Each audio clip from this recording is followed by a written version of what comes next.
তোকে স্ত্রী করবো, তোর বাপে করবো, তোর মা করবো। তুই ভাবছিস কি? যুগটা এমন একটা জামানা এসে গেছে ভাই, সে জামানায় ইমান রাখা খুব কঠিন হয়ে গেছে। সেটি হলো মোবাইলের যুগ।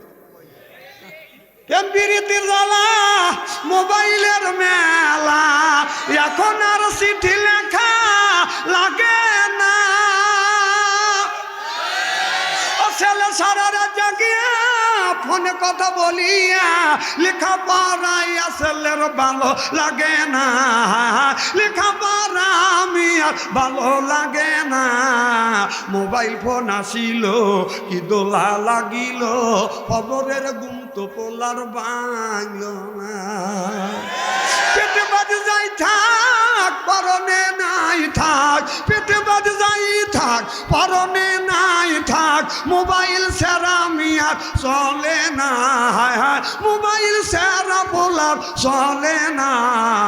মোবাইল ফোন আসিল কি দোলা লাগিল, ফজরের ঘুম তো পোলার ভাঙল না। চিল্লা বলুন ঠিক কিনে? রসুল বললেন ইয়ার পলিন বিদ্যে উঠে যাবে, ইয়াকসুরুল জাহিল, জাহিলিত বর্ষিত হবে। সেই অবস্থা আজ সোনার বাংলার জমিনে বাঁধানো হচ্ছে। আমি আজ থেকে 40 থেকে 45 বছর আগে আমি একটা হাদিস পড়ছি। রসুল বললেন ইয়ার পলিন বিদ্যে উঠে যাবে, ইয়াকসুরুল জাহিল, জাহিলিত বর্ষিত হবে। অর্থাৎ নবী বলেছে এমন একটা জামানা আসবে আগুনের কয়লা হাতে রাখা সম্ভব হবে, মানুষের ভিতরে ঈমান থাকবে না। রসুল বলছেন যে এমন একটা জামানা আসবে আগুনের কয়লা এরকম করে হাতে রাখা সম্ভব হবে, কিন্তু মানুষের ভিতরে ঈমান থাকবে না।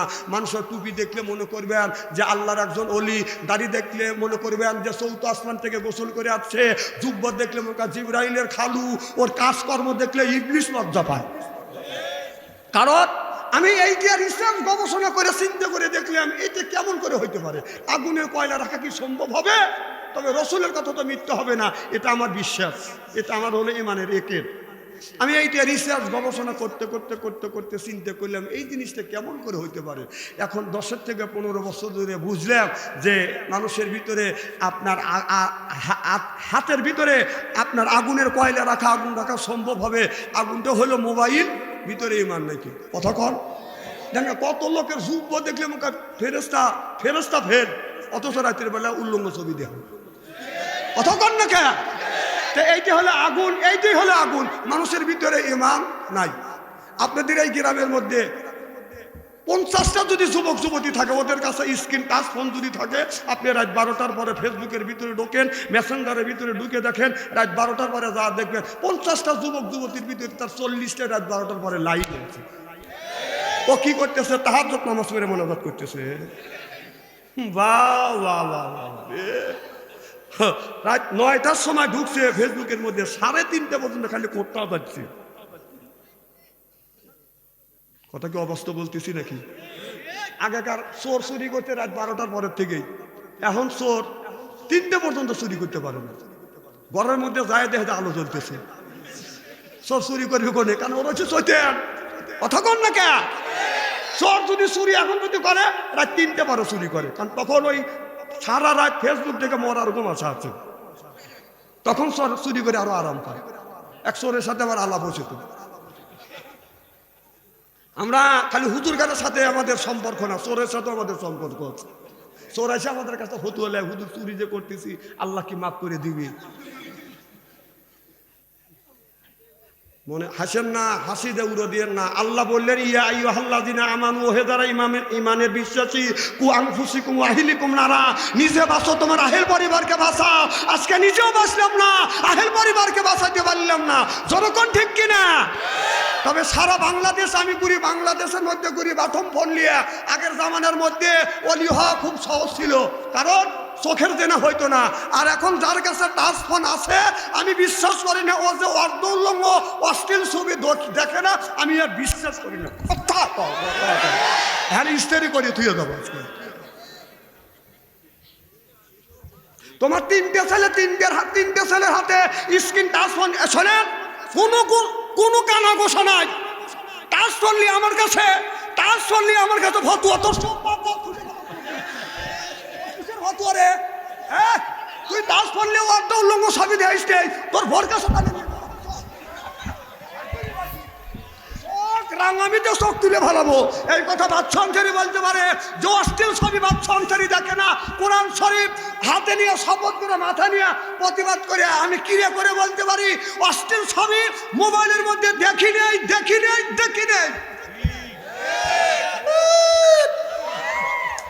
এটা চলবো নাকি ওই রকমই মানে স্পিড হইতে পারে না তোদের। আবার ফতুয়া মাথায় পাগড়ি বেঁধে ফতুয়া চোপার দাঁত খুলে ভালাবো তো। তবে আমি ফতুয়া দিয়ে দিছি, আমার ফতুয়া দেওয়ার কাম শেষ। যাদের কাছে স্ক্রিন টাচ ফোন আছে ওরা পীর হইতে পারবে, অলি হইতে পারবে না। কারণ নারীর ছবি চোখে আসবেই, চোখের সিনা হবেই।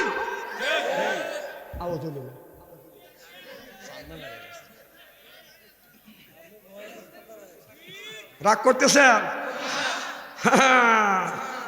বাবা? আগের জামানার মানুষ রাস্তা দিয়ে হাইটে গেছে, পানির উপর দিয়ে হাইটে গেছে, যায় নামাজ পড়ে গেছে, যায় নামাজ পড়ে হাইটে গেছে, যায় নামাজ পড়ছে চলে গেছে, যায় নামাজ নৌকর মতো। সুবহানাল্লাহ কর। আমি একদিন চিন্তা করলাম দেখি তো আমি পারি নাকি। রমজান মাস বিবিক টাইমে তুললাম ওঠ উঠে দুইজন অজু দেখুন তুইও 4 রাকাত নামাজ পড় আমও পড়ি। পরে গিন্নিক বললেন যে তুমি তো রান্না করো, আমি তো নদীর কিনারে থেকে আসি। নদীর কিনারে যায়, আমার নদীর এলাকা তো যায়, নদীর কিনারে যায় চিন্তা করলাম যেহেতু পানির উপর দিয়ে হাঁটতে পারি কিনা, এটা টেস্ট করা দরকার আছে না? আচ্ছা টেস্ট না টেলিং না দিলে কি হাঁটা যাবে? আমি যা জীবনে যত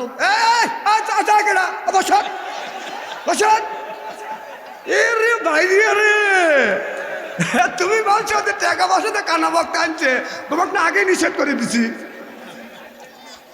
না আমি যাওয়াকে নিষেধ করেছি। আমি বলছি তো একটা আন্ন তোলা লাগবে। বাহ, মনে আঙুল দিয়ে চলে যাচ্ছে যে কানা বক্তা। নজরে কাছে নজর কম পড়তে পারে কিন্তু দূরের নজর আমার ঠিক আছে। ওমুকে শোনে নাই তাই না ভাই?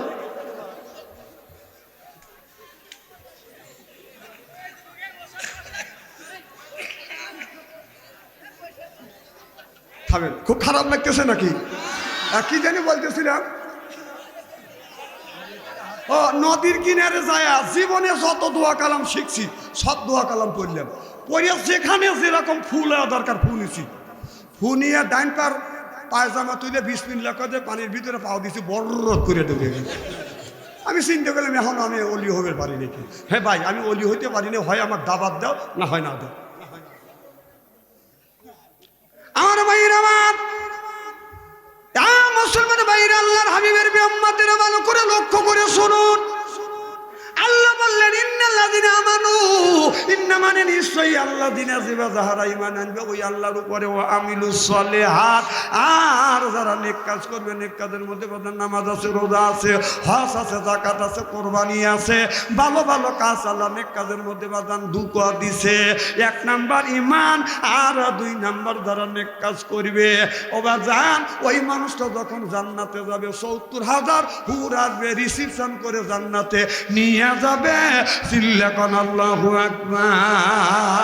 ওই জান্নাতে হুর আসিয়া ওই মানুষটার পিঠের উপরে হাত বুলাইবে আর জান্নাতি গান নৃত্য পরিবেশন করবে আর বলবে নাহুন কলে দাতু ফালানা জেদু ওয়া নাহুন নাইমাতু ফালানা বাসু। আল্লাহু আকবার।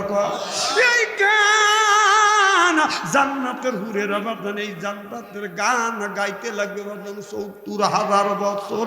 এই হুর আসবে লোকটার গাড়ির উপরে যখন হাত বুলাবে, এই লোকটা হুরের দিকে যখন গাড় গুঁড়া তাকাবে এক নজরে ছায়া থাকবে, 70,000 বছর চলে যাবে। চিল্লাকান আল্লাহু আকবার। আর আমাদের দেশে হুর নামে কিছু মহিলা আছে বাদান, পাই পরে হাই হিল করতেছে, কিলকিল ঠোঁটে লাগা লটকে পিছু কেড়ে দেয় সিজে, রাস্তা দিয়ে চলে, বোরখা ছড়া চলে, পেট খালি পিঠ খালি। আমি হিসাব করে দেখলাম ওই মেয়েটা অরিজিনাল শয়তানের স্বামী। যুবকেরা হাতে আলী চেনে না অলি গলি, চিল্লে বলুন ঠিক কিনা। রাস্তা দিয়া যাই রে মিয়া, রাস্তা দিয়া যাই রে যুবক, রাস্তা দিয়া যায় পরার যুবতী মিয়া দেখলে কুতকুতায়া চায়, যুবক কুতকুতায়া চায়, যখন ঠিক কিনে। আমি দেখেছি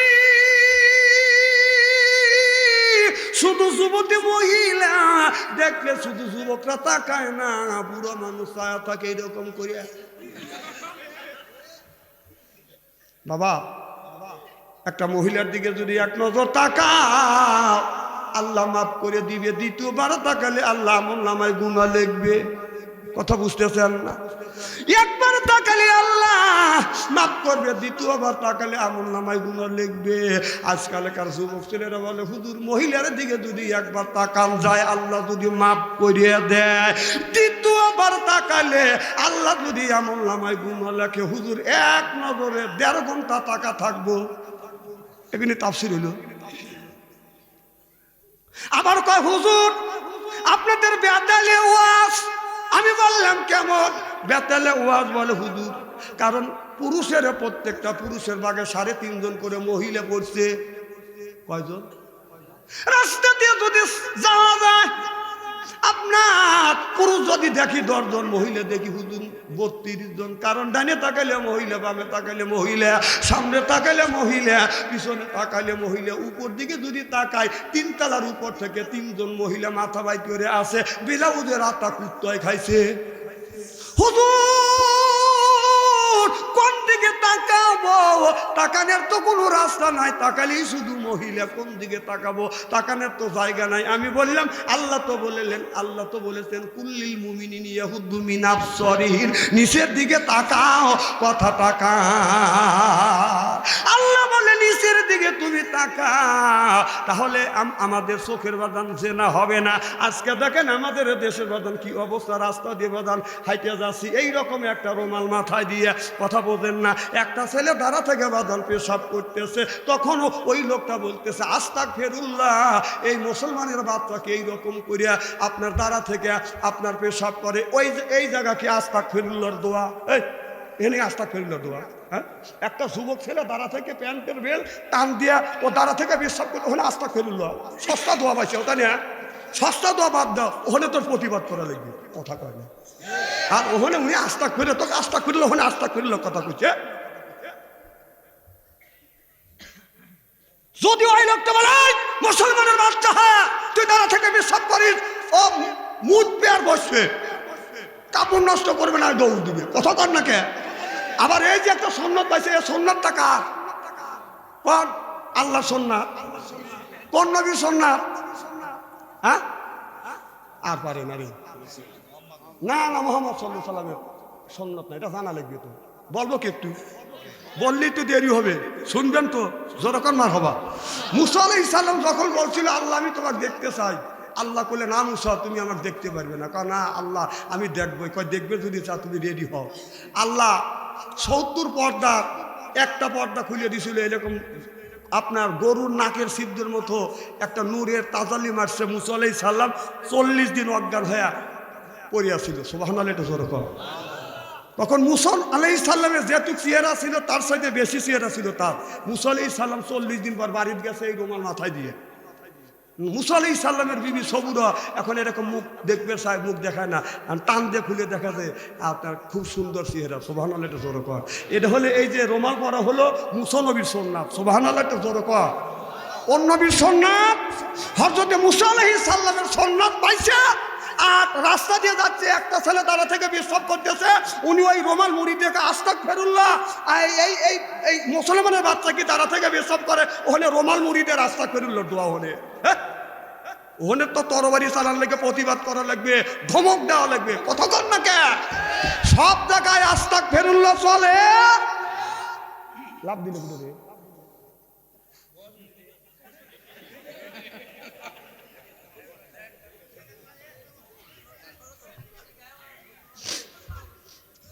ভাই, খুব খারাপ লাগতেছে নাকি? নারায়ে তাকবীর, আল কোরআনের আলো, নারে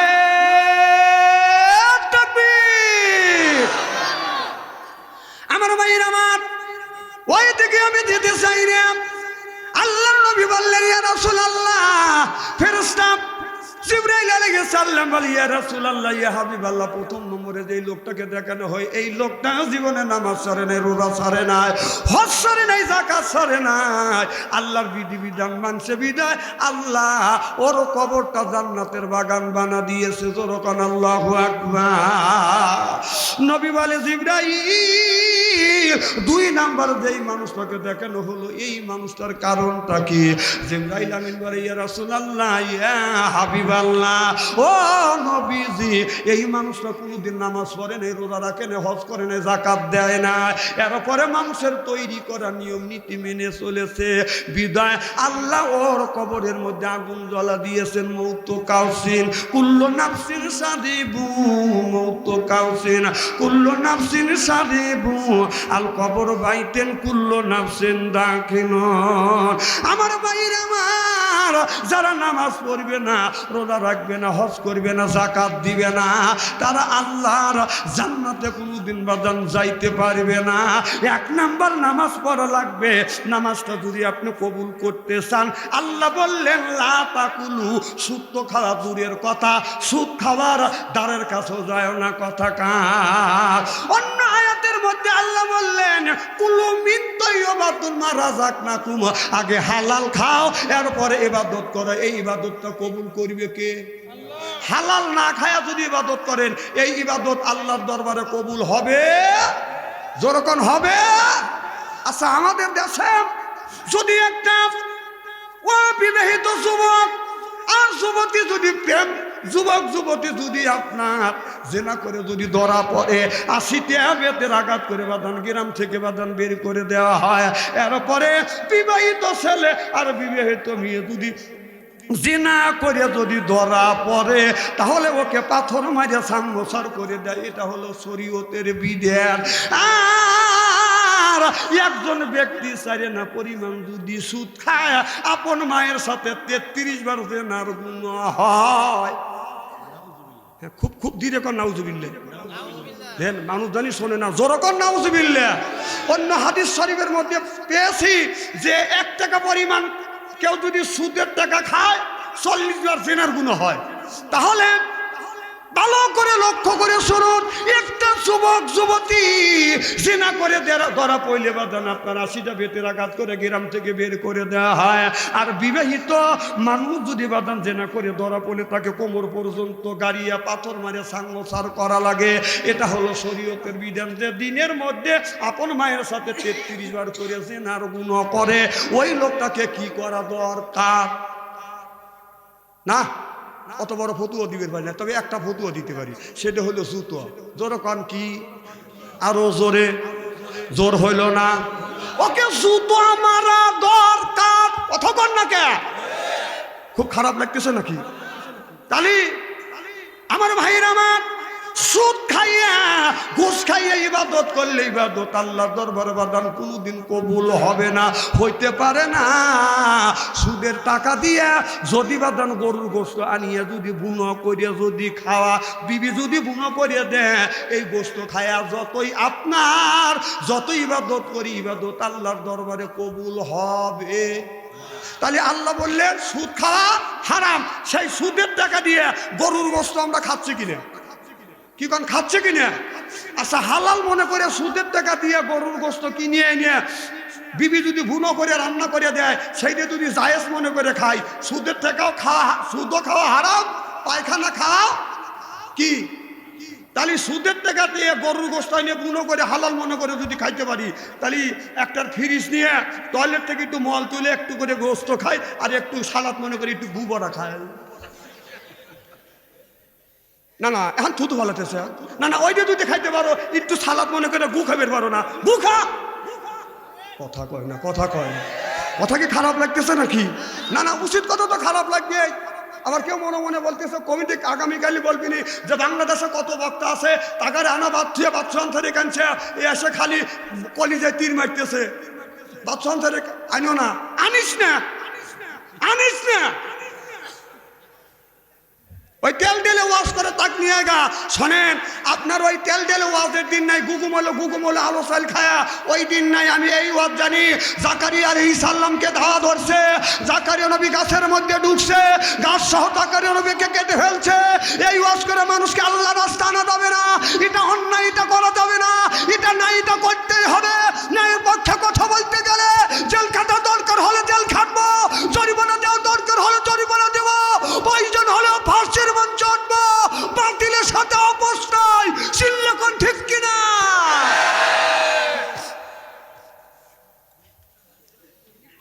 ওই ওয়াজের দিন আর নাই।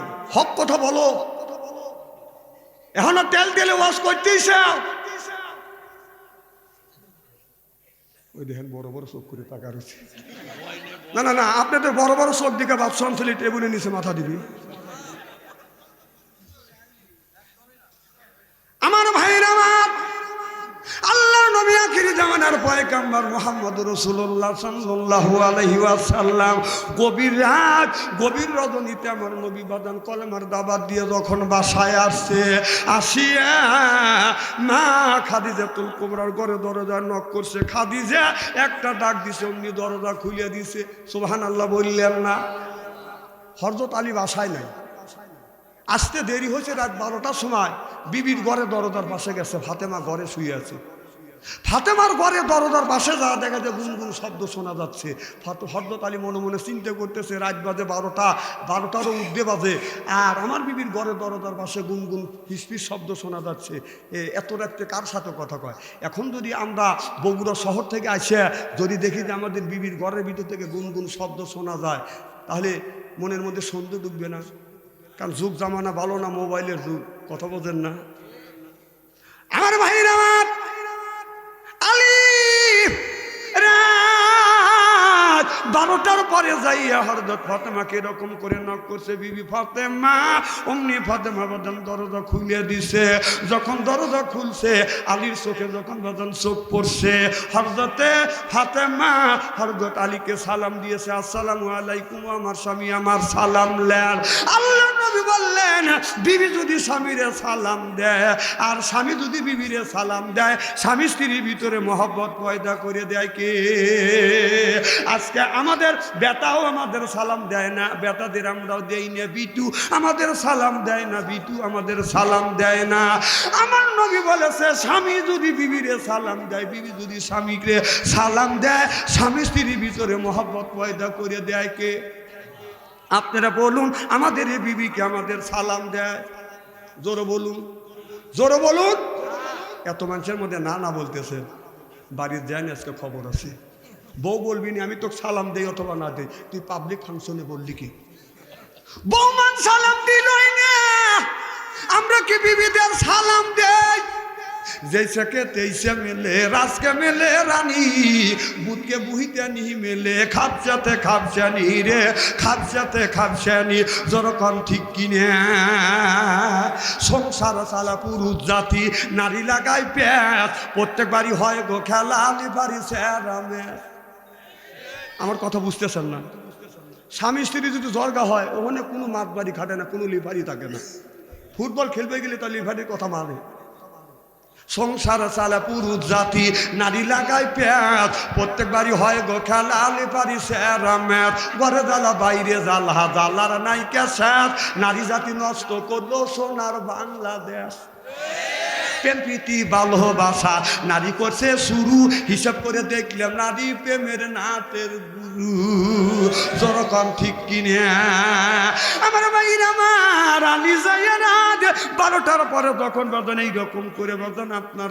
ডাক দিছে ফাতেমা দরজা খুলে দিছে অমনি সালাম দিছে ও বাজান হযরত আলী বলতেছে বিবিরে রাত বাজে 12টা আমি 12টার সময় আমি তোমার ঘরে দরজার পাশে আসলাম বিবি গুনগুন শব্দ শুনলাম তার সাথে তুমি কথা বললা হযরত ফাতেমা বলে স্বামী রে যতক্ষণ পর্যন্ত আপনি বাসায় না আসেন বাড়িতে না আসেন আল্লাহর কসম করে বলতেছে আল্লাহর কোরআন খুলি কোরআন পড়ি আমার মাওলার সাথে গল্প করি চিল্লাকাম সুবহানাল্লাহ নারে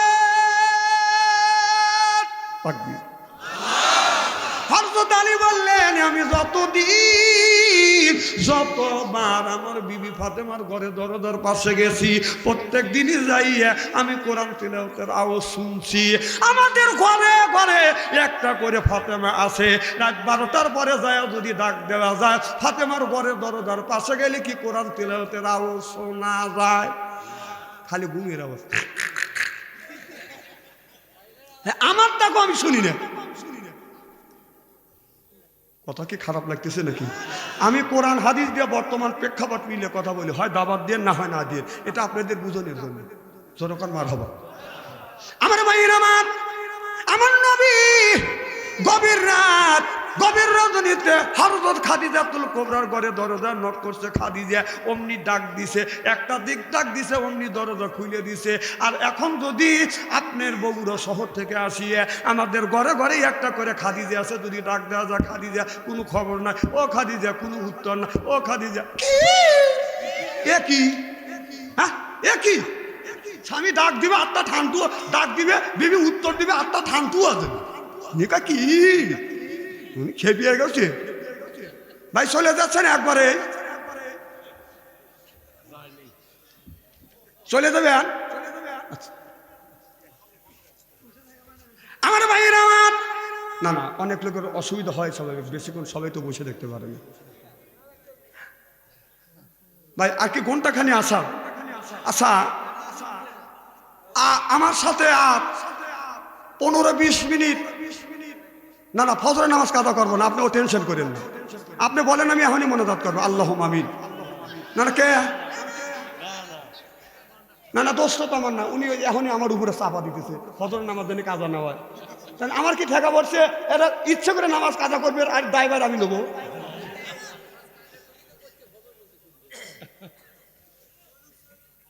না না, আর যদি কিছু সময় আলোচনা করি আমার সাথে আখিরি মোনাজাত দিয়ে যাওয়ার মতো মন মানসিকতা আপনাদের আছে, আর 15টা মিনিট দেওয়ার মতো মন মানসিকতা আছে, এটা হাত তুলে দেখেন তো, দেখি কারা কারা একসাথে যাবে। হাত তুলে নারায়ে তাকবীর, হাত টান টান করেন, এটা হাত নাড়ান, আল্লাহ দেখুক। আলহামদুলিল্লাহ, হাত নামান।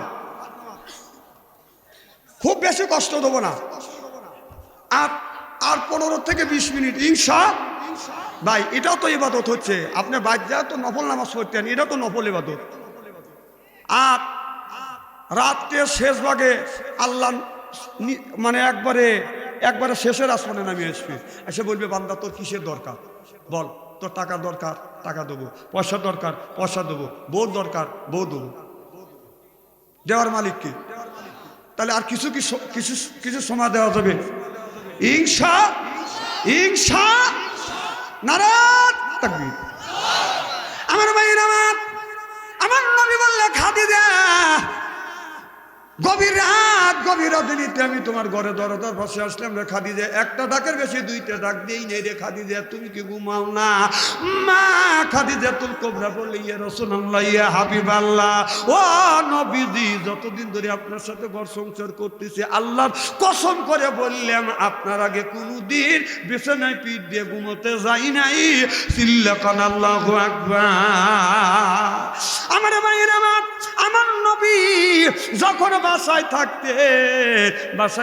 থাকতেন মা খাদিজাতুল কুবরার চুল তো বাদান বড়, এই চুল যখন সাইরা দিত এই চুল তো বাদান আঁটুর নিচে এসে বাদান পড়তো। ও মা বোনেরা, আমি আপনাদের বলবো গো মা, স্বামীর সামনেই আপনি যত খোলামেলা থাকতে পারেন, আপনি চুল ছাড়িয়ে দিয়ে স্বামীর সামনে চুল ছাড়িয়ে দিয়ে হাঁটবেন, আপনার স্বামী আপনার চুল যত গুণে দেখবে তত গুণে সওয়াব আল্লাহ মোল্লামায় লিখে দিবে। সুবহানাল্লাহ বললেন না? মারে আপনার স্বামী বাইরে গেছে, আপনি সুন্দর করে সাজুগুজু দিয়ে স্বামীর জন্য অপেক্ষা করবে, যতক্ষণ পর্যন্ত স্বামীর জন্য সাজুগুজু দিয়ে অপেক্ষা করতে থাকবেন, এতক্ষণ পর্যন্ত নফল নামাজের সওয়াব আল্লাহ মোল্লামায় লিখে দিবে। চিল্লাকান আল্লাহু আকবার। আমার ভাইরা মা খাদিজা চুল ছাড়িয়ে দিয়ে যখন হাঁটতেন আমার নবী পিছন থেকে যাইয়া খাদিজাতুল কুবরার চুল ধরে এরকম করে চুমো দিতেন। সুবহানাল্লাহ বললেন না? মা খাদিজাতুল কুবরা বলে ইয়া রাসূলুল্লাহ ইয়া হাবিবাল্লাহ, আপনি আপনার আগে 2টে 3টে স্বামী সংসার করেছি, কিতাবের মধ্যে কেউ বলে 2টে স্বামী, কেউ বলে 3টে স্বামী। আমি এই রকম পেয়েছি, খাদিজাতুল কুবরা প্রথম যখন বিয়ে হয়েছে স্বামী মারা গেছে, কোনো সন্তান হয় না। আবার খাদিজাতুল কুবরাকে যখন বিয়ে দিলেন, যখন বাদান আপনার একটা সন্তান হলেন, একটা সন্তান হওয়ার পরে খাদিজাতুল কুবরার স্বামী বাদান মারা গেলেন। মা খাদিজা সন্তান যখন 3টে স্বামী মারা গেলেন, খাদিজাতুল কুবরা বললেন আর বিয়ে করব না। এই রকম করে বাদান নিয়ত করে বসলেন, ওদিকে আমি যাইতে চাই না, ওয়াজ কিন্তু বড় হয়ে যাবে, ওয়াজ সংকীর্ণ চাপাইয়া বাদান নিয়ে আসবো। মা খাদিজা বলে নবী গো, 3টে স্বামীর সংসার করছি, কোনোদিন তো কেউ এই রকম করে আমার চুলে ধরে সুমন দেয় না। আমার নবী বললেন খাদিজা, আমি তোমার চুলে সুমন দিয়ে নারীদের ইজ্জত আর মর্যাদা বাড়িয়ে দিয়ে গেলাম। সিল্লাকান আল্লাহু আকবার। আমার নবী বললেন স্ত্রী চুল ধরে চুমো দেওয়া, আমি নবী আমার আদর্শ ভিত্তিক সুন্নত। সুবহানাল্লাহ, একটু জোরে কর। আমরা কারা কারা স্ত্রী চুল ধরে চুমো দিছি দেখি, একটা লোক তো পাবো নিয়ে। হ্যাঁ পাইছি, 2-4 জন আছে যারা আলেম, যারা জানে, আলেমদের সাথে ওঠা বসা করে, তারা বিবির চুল ধরে ধরে চুমো দেয়। আপনারা কি বিবির চুল ধরে চুমো দেন? মা বোনেরা আছে না, মা বোনে বলতেছে হুজুর চুল ধরে চুমো তো দেওয়া দূরের কথা, চুল প্যাঁচ দিয়ে দড়ি বক্সেন। ও বাবা, আপনারা বউ মারেন? হ্যাঁ বউ মারেন? খবরদার, খবরদার, বউ মারবেন না, বউ মারা হারাম, হারাম, হারাম। মা বোনেরা শুনে বলতেছে এত সুন্দর সুন্দর মৌলবী কোনে আছে গো হুজুর, আমার বলে দাম নাই, সব বোন আছে চুল ধরে ধরে পেটে, ভালো করে বুঝো। এই তুই বিয়ে করছিস, ঠিক ঠিক করতেছিস? এই রে দুষ্টু ছাল পা, এখানে বসবা, যারা আমরা বিয়ে করছি তারাই বুঝতেছি। কি কর এটা বসবো আমরা ভাই ভাই, কি ভাই? এই তুই ভালোবাসার কি বুঝিস রে? বর যে একটা ভালোবাসা আছে, ওটা কি তুই বুঝিস?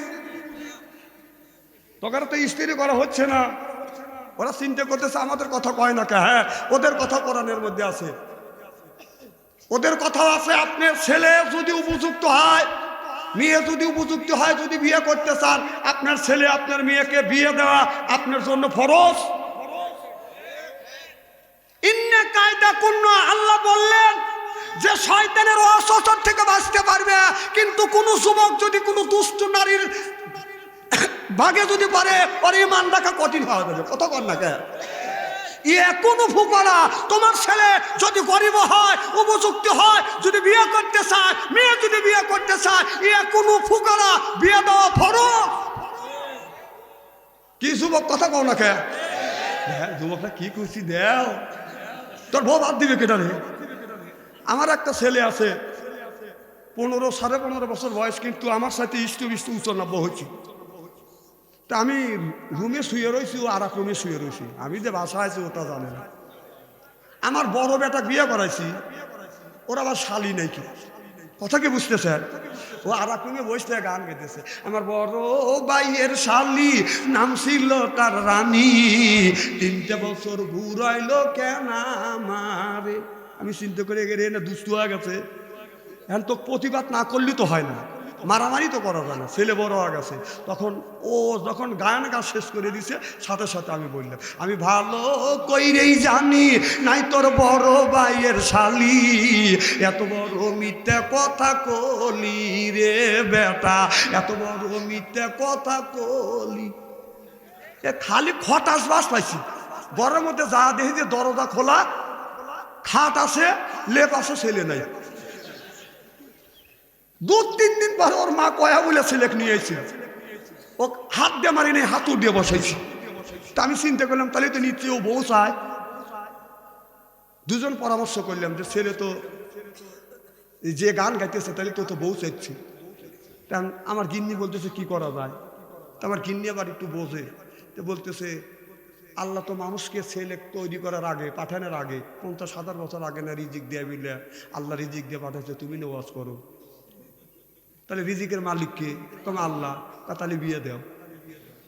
তাই তোর কথা তো বিয়ে করতেই চাচ্ছে, যাই একটা বৌমা আইনে দিলাম, বৌমা সেই আইনে দিলাম, সাথে সাথে আল্লাহ রিজিক খুলে দিল। সুবহানাল্লাহ, একটু তোর কর যে বউ আইনে যেদিন এনে দিতাম 3 দিন পরে আল্লাহ ওর রিজিকের দরজা খুলে দিল। লাভের সব বৌমা আসে 32 টাকা, আব্বু হাতটা টানটু যায়। ছেলে বিয়ে করা দিল, আল্লাহ রিজুকে খুলে দিল, পরের মেয়ে এসে বক্তব্য খেলে আব্বুকে ডাক দেয়, হাতটা টানটু যায় কেন? ফ্রি ভাবে আব্বা ডাক শুনতেছে। এখন আমার কথা কি বুঝতেছেন? এজন্য যে যুগ যে জামানা পড়ে গেছে, আপনার ছেলে আপনার মেয়ে যদি বিয়ে করতে চায়, আপনার ছেলে আপনার মেয়েকে বিয়ে দেওয়া ফরজ। এ যুবকরা কথা বল না কেন বাবা? আচ্ছা একটা তাকবীর হবে, দেখি যুবক আছে নাকি।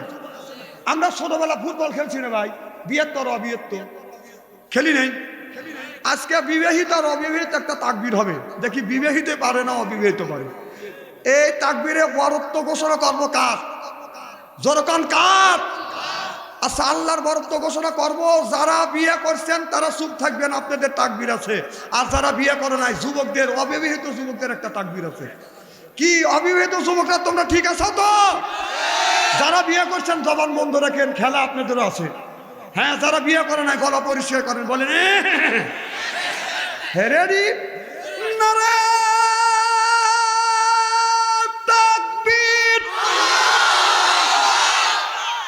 হ্যাঁ, এবার বিয়ে যারা করছেন ভাই তো সবাই হ্যাঁ রেডি তো ভাই, ইজ্জত যাওয়েন না। ওরকম একটা তাকবীর দিছে, দেখেন আল্লাহর বরত্ব ঘোষণা। এবার যারা বিয়ে করছেন যত বুড়ো কেন একটু ভাল দিয়ে উঠবেন, গলাটা পরিষ্কার, বলে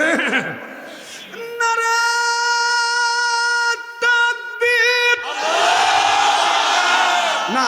অবিবাহিতরা জয়যুক্ত হয়েছে, অবিবাহিতরা জয়যুক্ত হয়েছে। কারণ আমি হাসিনার মতো অন্যায় বিচার করতে পারবো না। কারণ হাসিনার মতো যদি অন্যায় বিচার করে পারি, আমি অন্যায় বিচার করলে এই মাঠে আমি থাকবো না, আমাকে ওরা আনবে না। কারণ এই জন্যই বিবাহিতরা আপনার তাকবীর দিয়ে পারে নাই, কিন্তু অবিবাহিত যুবকরা বেশি আছে। তোমার পক্ষে করে মানে হ্যাঁ তো বলবে।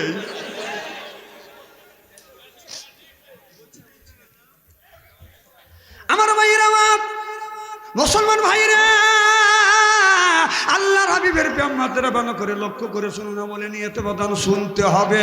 ও বাজার, একদিন আমার নবী বলতেছে, খাদিজা রে আসো দুইজন খাবার খাই। দুইজন যখন একই প্লেটে বাদান খাবার খাইতে খাইতে খাইতে এবার আমার নবী লোকমা তুলিয়া মা খাদিজাতুল কুবরার মুখে খাবার তুলে দিছে।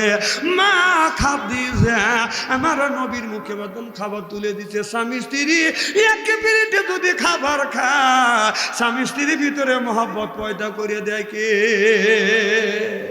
আমার ভাইরা, আমার আল্লাহ নবী বলেছে, ও খাদিজা তামাম পৃথিবীর মানুষদেরকে জানিয়ে দিও আপনার বউ মারাটা কি হারাম।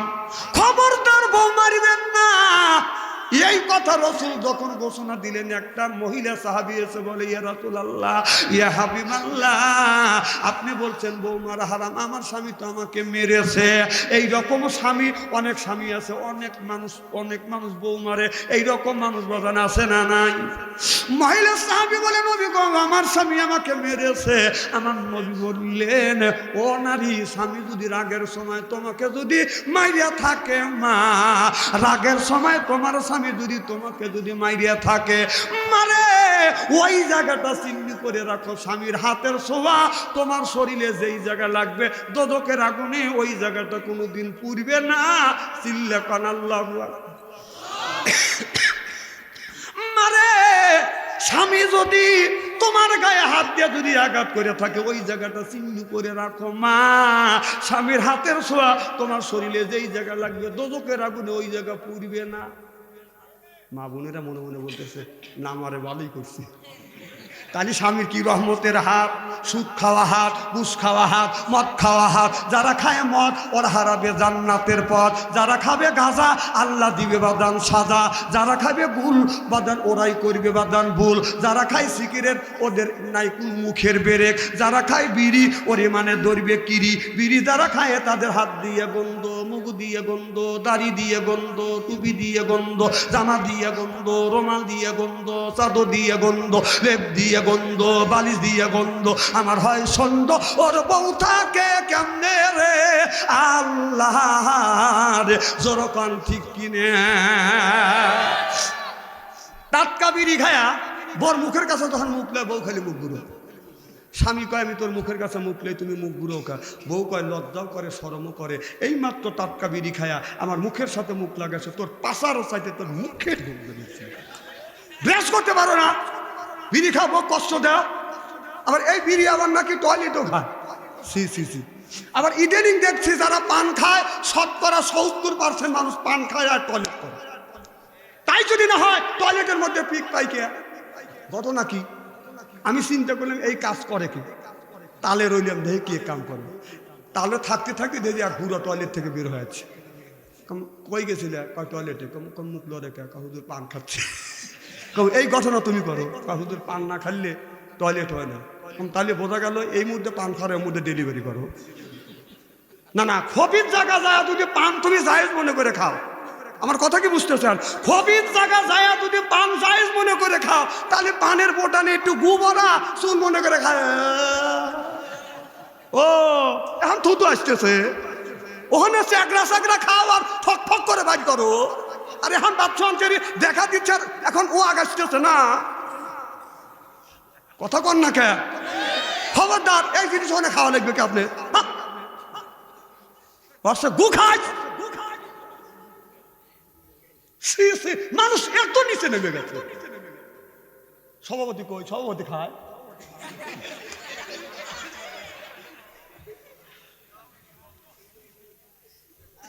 খুব খারাপ লাগতেছে নাকি? না জনগণ মার হবা।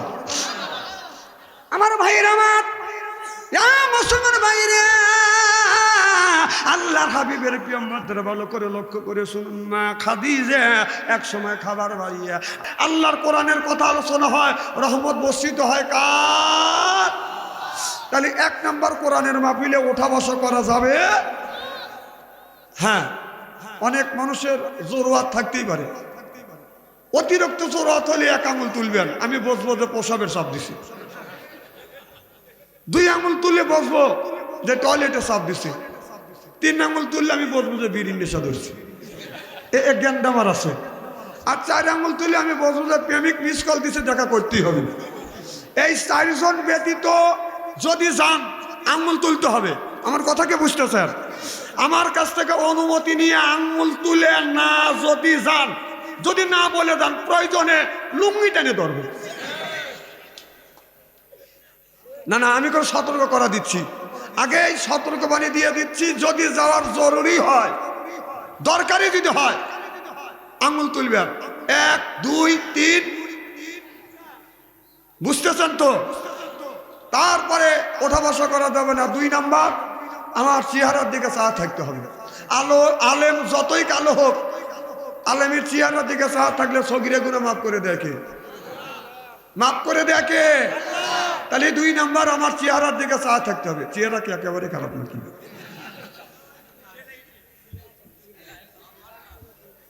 আমার ভাইয়েরা, আমার মুসলমান ভাইরা, আমরা যারা আসছি কোরআনের মাহফিলের মধ্যে আল্লাহর বান্দার করব না কোন রকমের দান্দা, কোরআনের সাথেই থাকবো বান্দা, এই দিনে হয়ে গেছে আমরা আল্লাহর বান্দা। সুবহানাল্লাহ। কোরআনের মাহফিলের মধ্যে আমরা যারা আসছি আল্লাহর বান্দি, মা বোনেরা কি আসছে? কোরআনের মাহফিলের মধ্যে আমরা যারা আসছি আল্লাহর বান্দি, আর করবো না কোনোদিন স্বামীর সাথে জরগা আর বন্দি। কোরআন হাদিসের কথা শুনে বাড়ির চলে যাব হইয়া আল্লাহর খাঁটি বান্দি। আল্লাহ কয় বান্দা কোরআন শরীফ ধর, বসে বসে পর, তারপরে তুই মর। আমি আল্লাহ তুই কি তোমাদের পর কিয়ামতের ময়দানে আল্লাহ কয় তোমাদের বানাবো হুরপুরীদের বর। সুবহানাল্লাহ বললেন না?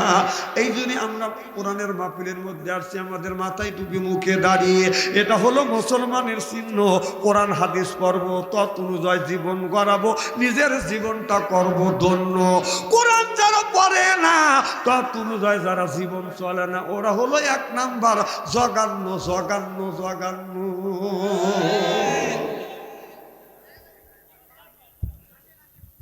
আমার ভাইরা, আমার আল্লাহর নবী দুনিয়ার বুকে আসিয়া 3টা জিনিস ভালোবাসলেন। তোর কোন কয়টা? 1 নাম্বার ভালোবাসলেন খুশবুকে, 1 নাম্বার ভালোবাসলেন খুশবুকে, 2 নাম্বার ভালোবাসলেন আল্লাহ নবী মা জাতিকে, 3 নাম্বার ভালোবাসলেন আল্লাহ নবী নামাজকে। সুবহানাল্লাহ। তাহলে 1 নাম্বার আল্লাহ নবী নবী দুনিয়ার মুখে এসে সর্বপ্রথম ভালোবাসলেন খুশবুকে, আতরকে, 2 নাম্বার মা জাতি, 3 নাম্বার নামাজ। আজকে এই 3টা সাবজেক্টের উপরে আলোচনা করা হবে ইনশাআল্লাহ। তাহলে রসুল যদি দুনিয়ায় এসে যদি সর্বপ্রথম যদি খুশবুকে, আতরকে যদি পছন্দ করে, আপনারা বলুন আতর ব্যবহার, আতর লাগান লাগে কোথায়? হ্যাঁ দেখেন 2-3 দেখেন, আমরা মনে হয় আতর লাগান নাই আপনারা, না? আপনারা যেই সমস্ত জায়গায় আতর লাগানোর কথা বলছেন, কোরআন আমার সামনে, আল্লাহর কসম, আল্লাহ রসুল ওই সমস্ত জায়গায় আতর লাগানে রসুল বললেন, মান আহাব্বা সুন্নতি ফাকাদ আহাব্বানি ওয়া মান আহাব্বানি কানা মারি ফিল জান্নাহ। আল্লাহর নবী বললেন, কেউ যদি আমার সুন্নতটাকে গ্রিপ করে ধরে, আমি নবী কথা দিলাম আমার সাথে একই জান্নাতে অবস্থান করবে।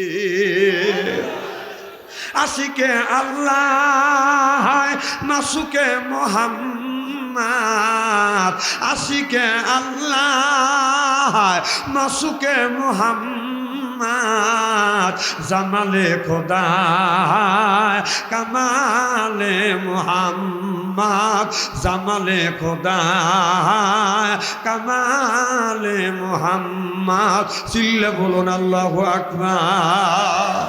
রসুলের প্রেম, রসুলের মহাব্বত, রসুলের ভালোবাসা বাদান তার ভিতরে বাদান আছে।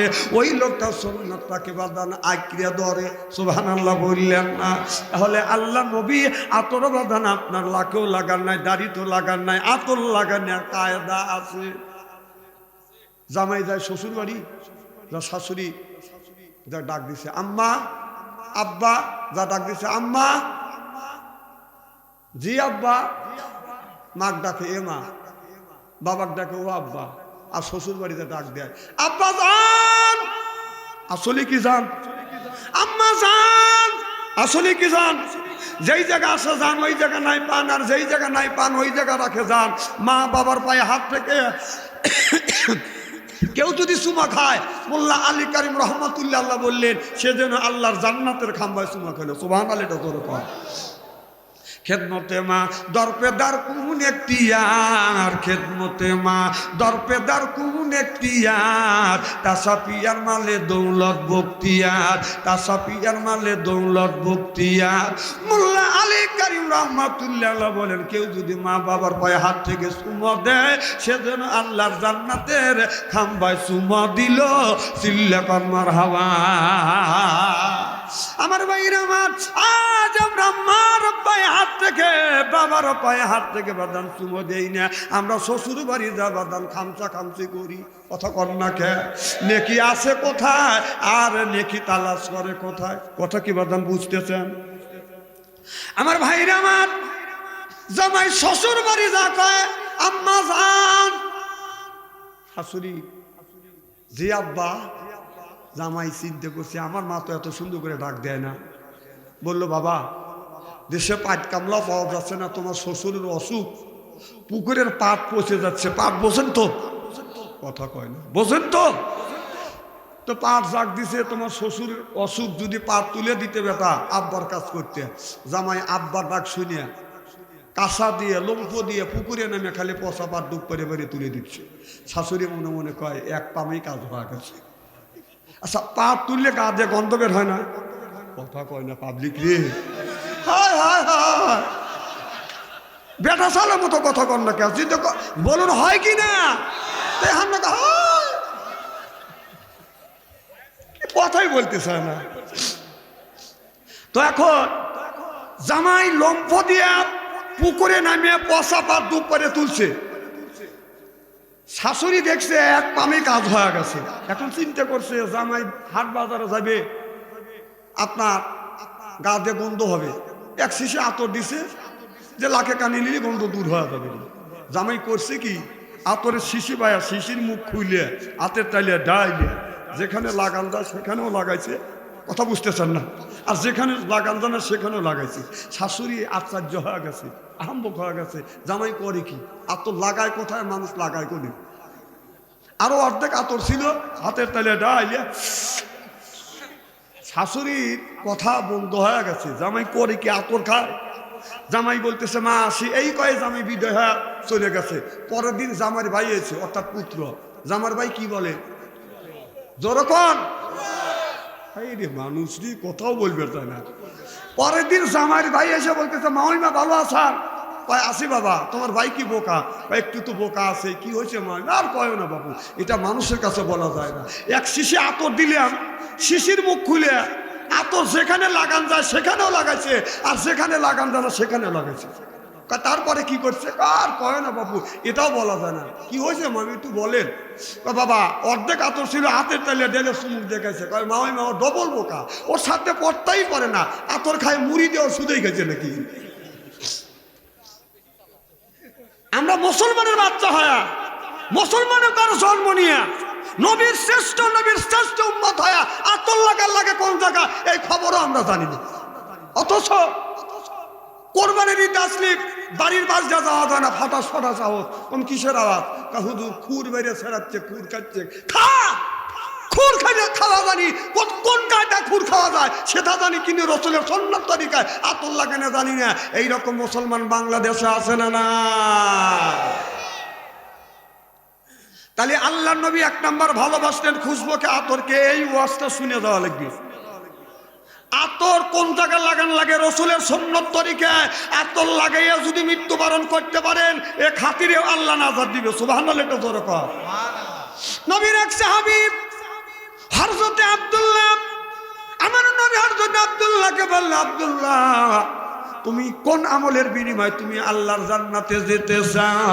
হযরতে আব্দুল্লাহ বলে, ইয়া রাসূলুল্লাহ, ইয়া হাবিবাল্লাহ, ও নবীজি, আমার তো তেমন কোনো আমল নাই, তবে একটা আমল আছে গো নবীজি, আমি আপনাকে ভালোবাসি, আপনাকে মহব্বত করি, ভালোবাসি, এই আমলের বিনিময়ে জান্নাতে যেতে চাই। আল্লাহ নবী বলে, রে আব্দুল্লাহ, কোন আমলের বিনিময়ে তুমি আল্লাহর জান্নাতে যেতে চাও? আব্দুল্লাহ বলে, ইয়া রাসূলুল্লাহ, ইয়া হাবিবাল্লাহ, তেমন কোনো আমল না, তবে আপনাকে মহব্বত করি, আমার বেটার চাইতে, বিটির চাইতে, জানের চাইতে, মালের চাইতে, দুনিয়ার সব কিছুর চাইতে আল্লাহ রাসূলকে আমি বেশি মহব্বত করি। এই আমলের বিনিময়ে আমি আল্লাহর জান্নাতে যেতে চাই। আল্লাহ নবী বললেন, আব্দুল্লাহ, কোন আমলের বড়াই নিয়ে তুমি আল্লাহর জান্নাতে যেতে চাও?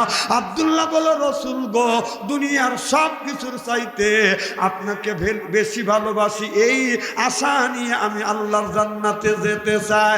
আল্লাহ নবী বলেন, আব্দুল্লাহ, আমি নবী সাক্ষী দিলাম তুমি আল্লাহর জান্নাতে যেতে পারবে। চিল্লাকান আল্লাহু আকবার। আল্লাহ আল্লাহ মিকুনা শামসুকামা, আল্লাহ আল্লাহ মিকুনা আরদু জামা, আনতুম আওলানা বাস্তুম মুসলিম কিসানাহা, আনতুম আওলানা বাস্তুম মুসলিম হোতা কামহা। চিল্লাকান মারহাবা।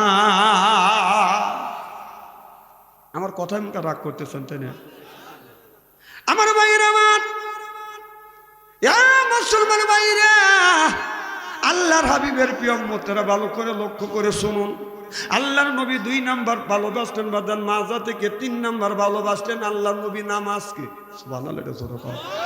তাহলে এই 3টা সাবজেক্টের উপরে আলোচনা করব। শোনার জন্য রাজি আছেন তো ইনশাআল্লাহ? আজকে রাতটাই নাই, সারা রাত কাটাই দিলেন। কি কর? আর নামাজ পড়ার কামটা আমাদের শেষই। কিছু লোক আজকে কিছু নামাজ পড়ছে শবে বরাতের দিন, আগামী বছর জন্য আবার রাখছে যে আবার দ্বীপ পারবো। মানে সারা বছর নামাজ নাই, আজকে দ্বীপ পেরে মসজিদে তুফান তুলে ফেলেছি। এই রে নামাজি রে, সারা বছর নামাজ নাই, আজকে নামাজ পড়ে কোনো লাভ আছে নাকি? কথা কয় না। যখন লাভ আছে না, না এর ব্যাপারে লাভ আছে, কসু আছে। না না, এই সবে বরাত, সবে কত, সবে মেরাজ, ঈদুল আযহা, ঈদুল ফিতর কাদের জন্য? বেনামাজির জন্য। বেনামাজির জন্য এই জিনিস না। পৃথিবীর আপনার যারা সরকারি চাকরি করে, সরকার বছরে 2টা বোনাস দেয়, ঈদুল আযহার, ঈদুল ফিতরে বোনাস দেয়। যারা 5 জায়গায় 5 ওয়াক্ত নামাজ পড়ে তাদের জন্য সবে বরাত, সবে কদর, সবে মেরাজ, ঈদুল আযহা, ঈদুল ফিতর তাদের জন্য, বেনামাজির জন্য নয়। হ্যাঁ হ্যাঁ, বাড়ির যা কয় ঠিক ঠিক, আমি তো বুঝতেছি কি করি আইছে আজকে। আবার কয় নামাজ কয় রেখাত করে পড়বো, এই নামাজ কয় রেখাত করে পড়ার তা কালকে থেকে সন্ধ্যা সময় মাইকিং করতেছে, বাচ্চা বের হয়েছি মাহফিলে যাবো, তো করতেছে যে আজকে রোজা রাখবেন, কালকেও রোজা রাখবেন, পরশু দিনও রোজা রাখবেন, আর 4 রেখাত করে নামাজ পড়ে 2 রেখাত করে 4 রেখাতে মনে হয়। আমার আর সহ্য হলো না, পাশেই মসজিদ কবে শোন কি হুজুর আনতে ঠ্যাং কাঁপতেছে, এখন ঠ্যাং কাঁপে এই দলিল বাঁচিস কোনে রে, আজকেও রাখা লাগবে, কালিও রাখা লাগবে, পরশু দিন তো এই ফতুয়া দিতে গেলা কা হুজুর আর কত কেন তো সোফার দাঁত খুলে ফেলা তুমি এই ফতুয়া তো দিবের কইছে রাই আল্লাহ আসলে এই ফতুয়া দেয় নাই, আল্লাহ তো আদেশ দেয় নাই যে 14 তারিখ আগের দিন রোজা রাখা লাগবে, সেদিন রোজা লাগবে, পরের দিন রোজা রাখা লাগবে, এই দলিল পাইছে কোথায়? আল্লাহ রাসূল শাবান মাসে বেশি বেশি করে রোজা রাখছে, সুবহানাল্লাহ। এটা বড় কর। আর কেউ যদি মনে করে আজকে রাতে নামাজ পড়িয়া হালুয়া রুটি খায়া যদি আজকে রোজার কথা বলে, আমি বলবো সুস্পষ্ট বিদআত বিদআত বিদআত। ফাজলে মিশা গাও না, তাই না? বন্ডামি করো। দাঁড়ান, আগে তাকবীর দেন না, আগে বলবে দেন, বলার মৌসুমটা নষ্ট করে ফেলছে। না না না, আপনারা এইগুলি করেন কেন? যেখানে কোরআন হাদিসে নাই এইগুলি ফতুয়া দিবের দান, তার মানে দেশে আলেম নাই? বড় বড় আলেমগুলি ফতুয়া দেন, আমাদের মতো ফটকে গুলো ফতুয়া দেন। সবে বরাত আছে আমরা মানি, এরাতে দোয়া কবুল হয় এটা আমরা মানি, সুবহানাল্লাহ। এটা জোরে কর। তার মানে কি তোমার রুটি হালুয়া নিয়ে মারামারি করা লাগবে নাকি? না, কত মানুষের দাঁত ভেঙে গেছে আজকে, খবর পাইছি। আল্লাহ যেন হেদায়েত নসিব করে, জোরে কর আমিন। আমার ভাইয়ের আমার, আল্লাহ নবী আখির জামানার পয়গম্বর মুহাম্মদ রাসূলুল্লাহ সাল্লাল্লাহু আলাইহি ওয়াসাল্লাম মন খারাপ করে মসজিদের বারান্দায় বসে আছে। আল্লাহ নবী মন খারাপ আল্লাহ সহ্য করতে পারে না। আল্লাহ বলে জিবরাইল তাড়াতাড়ি যা আমার বন্ধুর কাছে যা, আমার বন্ধুর মন খারাপ, আমি আল্লাহ আমার সহ্য হচ্ছে না। আমার বন্ধুর কিসের অভাব? টাকার অভাব, পয়সার অভাব, নারীর অভাব, গাড়ির অভাব, এমন কোন জিনিসের অভাব পড়েছে, সব অভাব আমি নবী আমি আল্লাহ দূর করে দিব। সিল্লাকান আল্লাহু আকবার। অমনি জিবরাইল আলাইহিস সালাম চলে আসলেন। মুহাম্মদ হাই গেবনা গোপ্তা টানা গোপ্তা জিবরাইল, মুহাম্মদ হাই গেবনা গোপ্তা টানা গোপ্তা জিবরাইল, জিবরাইল হাই গেবনা গোপ্তা টানা গোপ্তা রব্বুল জলিল। জিবরাইল আলাইহিস সালাম এসে বলে, ইয়া রাসূলুল্লাহ, ইয়া হাবিবাল্লাহ, আপনি কি জন্য মন খারাপ করে বসে আছেন? টাকার অভাব, পয়সার অভাব, নারীর অভাব, গাড়ির অভাব, এমন কোন জিনিসের অভাব পড়েছে, সব অভাব গুণে আমি নবী আমার আল্লাহ দূর করে দিবে। আমার নবী বলে, জিবরাইল টাকা পয়সা নারী গাড়ির অভাব না, কবরের মধ্যে আমার উম্মতের কি হবে সেই চিন্তায় আমি নবী অস্থির। সিল্লাকাম সুবহানাল্লাহ। আল্লাহর নবী আমাদের চিন্তা করে যে কবরের মধ্যে আমার উম্মতের কি হবে, আর আমরা সেই নবীর তরিক অনুযায়ী আমরা চলি না। রসুল যেই পথ অবলম্বন করেছে সেই পথ অবলম্বন করি না। আমার ভাইয়ের আমার, বাবা কথা বলা যাবে না। কোন ব্যক্তি যদি আমল করে, আল্লাহ বললেন ইন্নাল্লাযিনা আমানু, মানে নিশ্চয়ই আল্লাযিনা যাহারা ঈমান আনবে ওই আল্লাহর উপরে, ও আমিলুস সলিহাত, আর যারা নেক কাজ করবে, নেক কাজের মধ্যে নামাজ আছে, রোজা আছে, হজ আছে, যাকাত আছে, কোরবানি আছে, ভালো ভালো কাজ। আল্লাহ নেক কাজের মধ্যে বাদান ঢুকা দিছে, যেই লোকটা ভালো কাজ করবে আদর করে করে বাদান জান্নাতে বাদান নিয়ে যাবে। আপনার আদর করে করে বাদান জান্নাতে নিয়ে যাবে। যদি বলেন হুজুর আদর কেমন হবে? আপনার আমার বাড়ি যদি আসে বাদান জামাই, জামাই পাইলে করি বাদান আমরা আদর, পাইলে দেই বাদান চাদর। জামাই মনে করে হাইরে আমার কদর, এর পরে বাদান তৈরি করে পিঠে হলো কুসলি, জামাই কিনে আনে বাদান মিষ্টি, শাশুড়ি জব করে খাওয়ায় মুরগি হলো দেশি, জামাই খায়া হয়া যায় বাদান খুশি, শ্বশুর কিনে আনে গরুর গোস্ত, জামাই খায়া কয় হাইরে শ্বশুর শাশুড়ি আমার দোস্ত। তারপরে খায় বাদান পোলা, খায়া তো মনের মধ্যে দেয় দোলা, তারপরে খায় বাদান দই, খায়া তো বাদান হইসই, তারপরে খায় পেপসি কোকো কোলা, খায়া তো মনের মধ্যে দেয় দোলা, তারপরে খায় কাঁচা সুগরি দিয়ে পান, খায়া তো মনের মধ্যে আছে গুনগুননি গান, তারপরে খাই এক খাবলা হাকিমপুরি জর্দা, শরীর তার ঘামিয়ে যায়, বুঝায় আমি বড় মর্দা।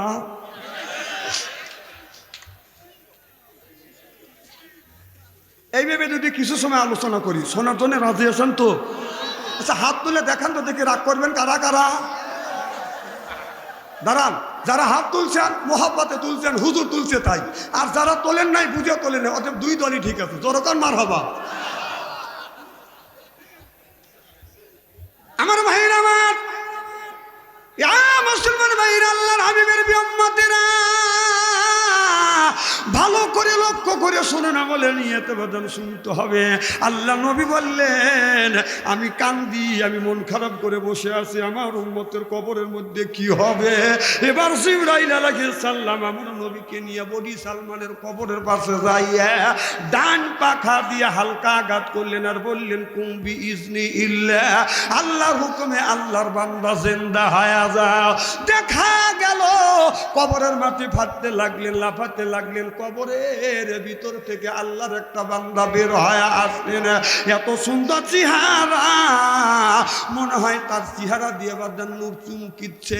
ফাআম্মা মান সাকলাত মাওয়াজিনুহু, সুবহানাল্লাহ বললেন না?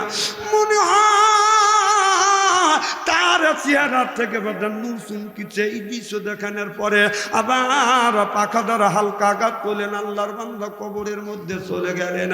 কিছু দূর আঘাত যাইয়া আর কবরের উপরে পাখা দ্বারা হালকা আঘাত করলেন আর বললেন, কুম্বি ইজনি ইল্লাহ, আল্লাহর হুকুমে আল্লাহর বান্দা জিন্দা হও। দেখা গেল কবরের মাটি ফাটতে লাগলেন, লাফাতে লাগলেন, কবরের ভিতর থেকে আল্লাহর আর একটি বান্দা বদন বের হয়ে আসলেন। এমন কালো, বেগুন চুলার মধ্যে দিলে যেমন রং হয়, এই রকম কালো একজন কুস্তি মানুষ বাদান বের হয়ে আসলেন। আল্লাহর নবীকে এই দৃশ্য দেখানোর পর পাখা দ্বারা আবার আঘাত করলেন, আল্লাহর বান্দা কবরের মধ্যে চলে গেলেন। আমার নবী বলে, জিবরাইল, দুইটা মানুষের কারণ কি আমি বুঝলাম না। জিবরাইল আলাইহিস সালাম বলে, ও নবীজি, প্রথম নম্বরে যেই মানুষটাকে দেখানো হলো, এই মানুষটা জীবনে নামাজ ছাড়ে নাই, রোজা ছাড়ে নাই, হজ ছাড়ে নাই, যাকাত ছাড়ে নাই, কোরবানি ছাড়ে নাই, আল্লাহর বিধি বিধান মেনে চলেছে, মানুষের তৈরি করা নিয়ম মানে নাই বিদায় আল্লাহ তার কবরটা ফুলের বাগান বানাইছে। চিল্লাকন আল্লাহু আকবার। ও মাইয়াবতাগি গায়রাল ইসলাম, ইসলাম ছাড়া অন্য কোন তন্ত্রমন্ত্র, জাতীয়তাবাদ, ধর্ম নিরপেক্ষ মতভেদ কেউ যদি কায়েম করে, ফালি ওর নামাজ, রোজা, হজ আর যাকাত আল্লাহর দরবারে কোনোদিন কবুল হবে না, হতে পারে না, হওয়া সম্ভব না। ওয়া ফিল আখিরাতি মিনাল খাসিরিন।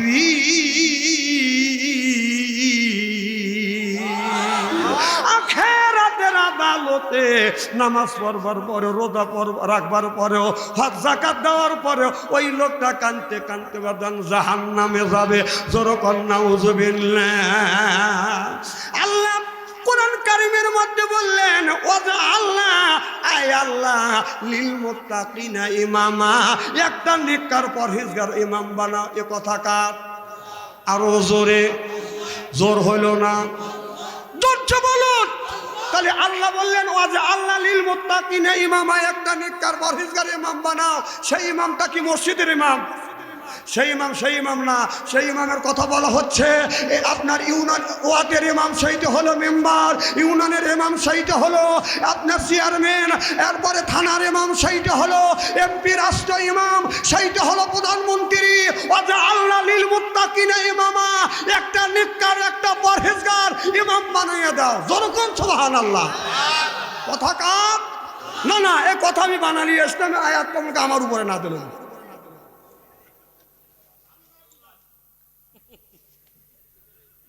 বোঝেন নাই? আল্লাহ বললেন নেককার পরহেজগার ইমাম বানাও। সেই ইমামটা হলো ওয়ার্ডের ইমাম, সেইটা হলো মেম্বার, ইউনিয়ন। শোনেন, আপনি আবার আমাকে লাগা দেওয়ার ওই বললে মুখ দিচ্ছেন কে? উনি বললেন তো ভালো করে বুঝার। তাহলে ওয়ার্ডের ইমাম সেইটা হলো মেম্বার, ইউনিয়নের ইমাম সেইটা হলো চেয়ারম্যান, আপনার থানার ইমাম সেইটা হলো এমপি, রাষ্ট্র ইমাম সেইটা হলো প্রধানমন্ত্রী। ওয়াজা আল্লাহ লিল মুত্তাকিনা ইমামা, একটা নেককার পরহেজগার ইমাম বানাও। কথা কার?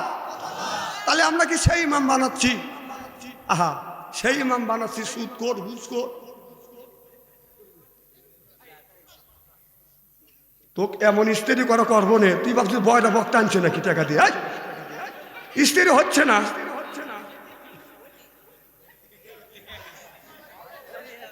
খুব কি খারাপ লাগতেছে নাকি? না, ওয়াজটাই তো সাধারণ লাগবে না, স্ত্রী যা করা লাগে করবো না। আমার নবীরে খোঁজো, নবীরে পায় না।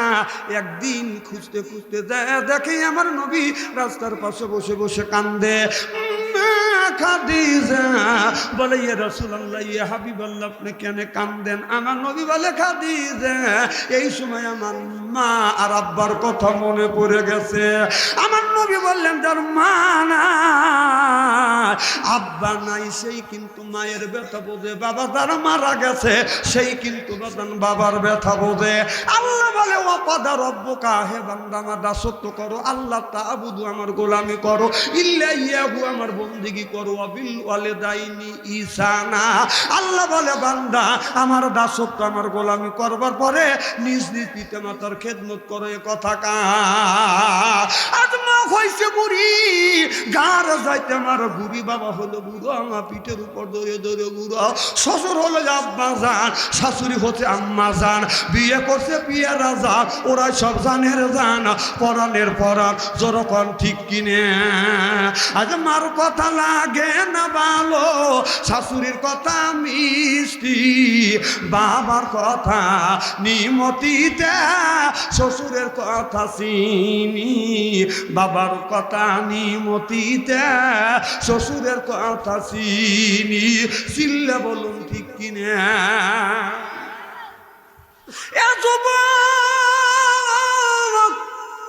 যার মা নাই, যার বাবা নাই, সেই কিন্তু মায়ের ব্যথা বোঝে। যুবক, তুমি যদি বগুড়া শহরে যাও, শহর থেকে আসতে যদি রাত হয়, রাত্রি যদি হয়, রাত 12টার সময় এসে দেখবে বাড়ির ভিতরে তোমার ছেলেও ঘুমাচ্ছে, তোমার মেয়েও ঘুমাচ্ছে, তোমার বিবিও ঘুমাচ্ছে। দুইজন ব্যক্তি ঘুমায় না, একজন ব্যক্তি হলো মা আর একজন হলো বাবা। বাবা বাড়িতে এসে দেখবে বাড়ির সব ঘুমাইছে, দুইজন ঘুমায় নাই, একজন মা একজন বাবা। বুড়ো আব্বা বলতেছে, আমার বেটা কই? আস্তে আস্তে রাস্তা আগা যা, মানুষে জিজ্ঞেস করে, আমার ছেলে আব্দুল সালামেক দেখছো? আহারে, আসতে যদি দেরি হয়, খাবার গুনি লেপ তোষকের মধ্যে রেখে দেয় যে খাবার ঠান্ডা হলে আমার বেটা খেতে পারবে না। বাবা, আমার তো মা ছিল, আমি যখন মা পেলে আসছি, আমার মা 112 বছর বয়স, আর আমার আব্বা 97 বছর পর্যন্ত জমিনে জীবিত ছিল। আমি যখন মাহফিলে আসছি, আমার মা গেটের সামনে আসছে, আমি যখন গেট থেকে বাদান বের হয়ে গেছি, অনেক দূরে 200 হাত 300 হাত যখন দূরে গেছি, আমি গাড় গুঁড়ো দেখছি আমার মা গেটের মধ্যে দিয়ে মাথা বের করে আমার দিকে বাদান তাকিয়ে থাকেছে, আর ইশারা করে বলেছে, বাবা যাও, আল্লাহর নাম নিয়ে যাও, আমি মা, আমার দোয়া তোমার সাথে সব সময় থাকবে। ও বাদান, আজকে যখন আমি ওই বাড়ির থেকে বাদান বের হইলাম, গেটের দিকে তাকিয়ে দেখলাম আর মা নাই, কেউ গেটের সামনে দাঁড়াইয়া আমার দিকে বাদান তাকিয়ে থাকে না। আমি আজকের দিনে মনে করেন আমি চোখের পানি ফেলে বাড়ির থেকে বাদান বের হয়ে আসছি, আফসোস করে আসছি। আমি জানি আমার বাবা যখন বেঁচে ছিল, আমি যখন মাহফিলে ব্যাগ কাঁধে নিয়ে যখন বের হয়েছি, আমার বাবা পিস পিস এসে বলছে, বেটা তুমি কখন আসবে? আমি বলছি, বাবা আমি রাত 12টার সময় আসবো। আবার বাবা পিস পিস গেছে, আবার একটু পরে জিজ্ঞাসা করছে, বেটা তুমি কখন আসবে? আমি বলছি, বাবা 12টার সময় আসবো। আবার যখন বাবাকে বলছি, বাবা আপনি বাসায় যান, বাবা বলে, বেটা রে আমার মন চায় আরো একটু তোমাকে আগা দিয়ে আসি। এরপরে বাবা যখন আসবে আমারে বলে, বাবা বলো তুমি কখন আসবে? আমি বলছি 12টায় আসবো। ও বাদান, রাত যখন 11টা বেজেছে, বাবা যখন ঘুমায় না, আমার মা আমার আব্বারে বলছে, বেটা বাচ্চু কখন আসবে? আমার আব্বা বলেছে 12টার সময় আসবে। মা বলছে কত বাজে? আমার আব্বা বলে 12টা বাজে, 11টা বাজে। আমার মা বলছে তাড়াতাড়ি যাও, দিনকাল ভালো না। আজ থেকে 30 বাদান 32 বছর আগে ও বাদান এত গ্রামগঞ্জ ছিল না, মানুষজন ছিল না, আগে বাদান ভয় ছিল। আমার বাবা রাত 11টার সময় যাইয়া 3 রাস্তার মোড়ে বাবা আমার জন্য বাদান দাঁড়া থাকতো। রাত 12টা বাজে আসি না, একটাই আসি না, 2টা যখন বেজেছে আমি আস্তে বাদান এসে আস্তে আস্তে বাদান আসছি। তখন মাঠের মধ্যে দিয়ে বাদান হেঁটে হেঁটে আসছি। ও বাদান ঘন কুয়াশা, ফেসারির খ্যাত, গমের খ্যাত, সরিষার খ্যাত, পাথালে বাদান আসছি। আমার পায়জামা দুব্বা ভিজে গাদান গেছে। আমি 3 রাস্তার মধ্যে এসে দেখি আমার আব্বা দাঁড়িয়ে আছে, পাতলা একটা পাঞ্জাবি গায়ে দিয়া, হালকা একটা চাদর গায়ে দিয়ে। বাবা এইরকম করে থর থর থর থর করে কাঁপছে। ঘন কুয়াশায় বাবার চাদর পর্যন্ত ভিজে গেছে। আমি রাত 1টা 2টায় আসি। আমার বাবারে বলছি, বাবা কয়টায় আসছো? বাবা বলে, বেটা রে রাত 11টার থেকে আমি তোমার জন্য রাত 1টা 2টা পর্যন্ত আমি অপেক্ষা করতেছি। এখন সেই 3টা রাস্তা আছে, ওই জায়গাটা আরো উন্নতি হয়েছে, জায়গা আছে, কিন্তু আমার আব্বা ওই 3 রাস্তার মনে যেন আমার জন্য অপেক্ষা করে না। বাবা এটা হলো বাবা। 3 রাস্তার পাশে সব জিনিস উন্নত হয়েছে, কিন্তু যে বাবা আমার জন্য অপেক্ষা করতে, সেই বাবা নাই। আমার ভাইরা, আমার বাবা যখন বেঁচে থাকতো আগাতে যাইতো। বাবা যেদিন মারা গেলেন, শীতের দিনে বাবা মারা গেলেন, বাবাকে গোসল করবার জন্য যখন গোসল রুমে বাদা নিয়ে গেলেন মশুরির তলে, আমি যাইয়া বাবার পাঞ্জাবি খুলে দিলাম, গায়ের গেঞ্জি খুলে দিয়ে দেখি বাবার শরীরে কিছু দিতে পারো না, শুধু 4টা হাত দিয়ে গেছে। বাবার কথা ধরে কাঁদলো, বাবা আমাদের মানুষ করতে কিছু দিতে পারো না, শুধু 4টা হাত নিয়েছ।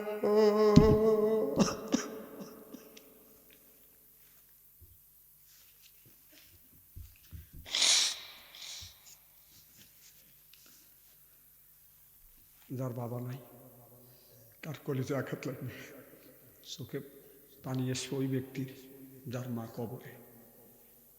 আমার ভাইরা, আমার বাবা মৃত্যুর আগে বলেছিল, বেটা রে তোমাদের আব্বাই বোনকে মানুষ করতে আমি বড় কষ্ট পাইছি বাবা, লক্ষ লক্ষ টাকা পয়সা সব থুয়ে গেলাম, কিছু নিয়ে যেতে পারলাম না, শুধু 4টা হাত।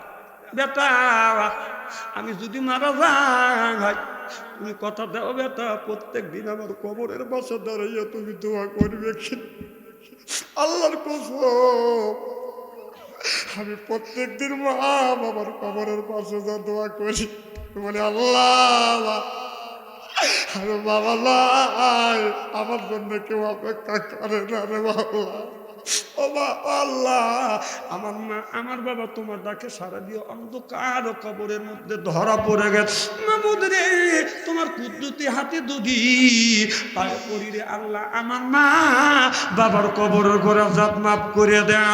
আল্লাহ বলে, বান্দা তুমি যখন মা বাবার কবরের পাশে দাঁড়াইয়া যখন তুমি বলো রব্বির হামহুমা কামা রব্বাইয়ানি সগীরা, বান্দা তোমার চোখ থেকে পানি বের হইয়া নাকের ডোগায় আসার আগে আগে মা বাবার কবরের গোড়া জাত আল্লাহ মাফ করে দেয়। জোরে কোন সুবহানাল্লাহ। বাবা আর ওই বাবা নাই। বাবার মৃত্যুর পর দীর্ঘদিন আমার মা জমিনে জীবিত ছিল। আরে মা কত কষ্ট করছি বাবা। মায়ের একটা দুধের দাম কাটিয়া গায়ের সাম, জুতো বানাইলে ওরির সব হবে না, এমন দরদি পাবে কেউ রাবে না আমার মা গো। আরে বুকের চামড়া কেটে মায়ের পায়ে যদি স্যান্ডেল বানা দাও, ওই স্যান্ডেল মা ব্যবহার করতে করতে যদি ক্ষয় হয়, আবার বুকের চামড়া কাটলে পায়ের স্যান্ডেল বানা দিলে ওটাও ক্ষয় হয়ে গেল। অর্থাৎ বুকের চামড়া কেটে মায়ের যদি পায়ের স্যান্ডেল তৈরি করে দেও, 32 দুধ খাইছো, 1 দুধের হক আদায় করতে পারবে না। আর সে মারে কিভাবে কষ্ট দাও। আমার মা 112 বছর বয়স ছিল, আমি রাত 2টা 3টা বাসায় আসিয়া দেখছি বাবা আমি রাত্রে আসছি, ঘর বাড়িটা ঝিনঝি করছে, খালি পোকামাকড়ের শব্দ, কোনো মানুষের শব্দ নাই। আমি বিবির ঘরে দরজার পাশে গেছি, হাত দিছি, দরজা শক্ত। ছেলের ঘরে দরজায় হাত দিছি, দরজা শক্ত। মিয়ার ঘরের দরজা হাত দিছি, দরজা শক্ত। বৃদ্ধ মা, আমার বৃদ্ধ মার ঘরে দরজা হাত দিছি, দরজা খুলে গেছে। যা দেখি মা দুঃখিনী এখনো বাদান ঘুমায় না। আমি যা বলছি মারে সালাম দিছি, মা তুমি কি ঘুমাও না? মা বলে, বেটারে এখন যতক্ষণ পর্যন্ত তুমি বাসা না আসো বাবা, আমি তোমার মা, আমার চোখে ঘুম আসে না বেটা। এ বেটা আয় রে আয়, আমার বুকে আয়। আমি মার কাছে যখন গেছি, আমার মা জড়া ধরি আমার দুটো গালে চুমো দিয়ে আমাকে বলে, বেটা তুমি আমার কাছে একটু ঘুমাও। আমি মার কাছে যখন ঘুমাইছি, আমার মা হাত ধরছে, আমার হাত ঠান্ডা পাইছে, কপালে হাত দিছে, কপাল ঠান্ডা, পায়ে হাত দিছে, পা ঠান্ডা। আমার বৃদ্ধ মা ওই গভীর রজনীতে উঠিয়া সরিষার তেল গরম করি আমার সর্ব শরীরে মালিশ করে দিতে বাবা। আর কেউ সরিষার তেল গরম করিয়া শরীরে মালিশ করে না, যিনি করছে তিনি হলো মা। বাবা ওই মায়ের কিভাবে কষ্ট দেও? আল্লাহ আমাকে এত বড় বানাইছে একমাত্র আমার মায়ের দ্বারা, আমার আব্বার দ্বারা, তাছাড়া আমি এত বড় হতে পারতাম। মা বাবার খেদমত করলে আল্লাহ তিনটে জিনিস পুরস্কার দেয়। এক নাম্বার হায়াত বাড়িয়ে দেয়, দুই নাম্বার রিজিক দেয়, তিন নাম্বার ইজ্জত বাড়িয়ে দেয় আমার আল্লাহ। চিল্লাকান আল্লাহু আকবার। আমি জানি না এই মাহফিলটা আল্লাহর দরবারে, আমার বিশ্বাস আজকে আল্লাহর দরবারে কবুল হবে। আমি তাকবীর দেব, একটু হাত তুলেন, নারে তাকবীর। দুই হাত টান টান করেন, টান টান করেন। চক্ষু দুটো বন্ধ করে দেন, চক্ষু দুটো বন্ধ করে আল্লাহকে ডাক দেন, ইয়া আল্লাহ, ইয়া আল্লাহ, ইয়া আল্লাহ। এই বলে দুই হাত দুই পকেটের মধ্যে দেন। ও বাদান অনেকের মা দুনিয়ায় নাই, বাবা দুনিয়ায় নাই। 1000 আছে 500 দেন, 500 আছে 200 দেন। ও বাদান 10টা টাকা হলে বাদান দিয়ে যাবেন। কমিটি যারা আছেন তাড়াতাড়ি দেন, 5 টাকা 10 টাকা 1 টাকা হলে ও বাদান দিয়ে যাবেন, শূন্য হাতে যাবেন না। আমি আপনাদের 5টা মিনিট সময় দেবো বাদান। এই 5টা মিনিটের মধ্যে মার জন্য বাদান, বাবার জন্য 1000 2000 5000 যে যাকে আল্লাহ সমর্থ দেয় আল্লাহ দান করে, আল্লাহ মা বাবার কবরের গোড়া ধাপ আল্লাহ মাফ করে দিবে। কোন আমিন। এই দুনিয়া থাকিবে না চিরকাল, একদিন রে তোর বান্দে রে বাজার। আগে নিবে আল্লাহ নামাজের হিসাব, পরে নিবে মাওলা যাকাতের হিসাব। যৌবন কালকা টালি যুবক কোন রাস্তা, হিসাব দিতে হবে আমার আল্লাহ জিরি দরগায়। আল্লাহ তোমার এক বান্দা 500, আল্লাহ গরিব মানুষ 500 টাকা দান করলো। কি নাম ভাই?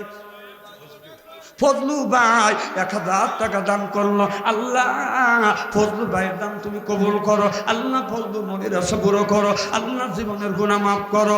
ও মাওলা সাভারের 14ই দিবে গত রাত্রিতে আল্লাহ আমার ভাইজান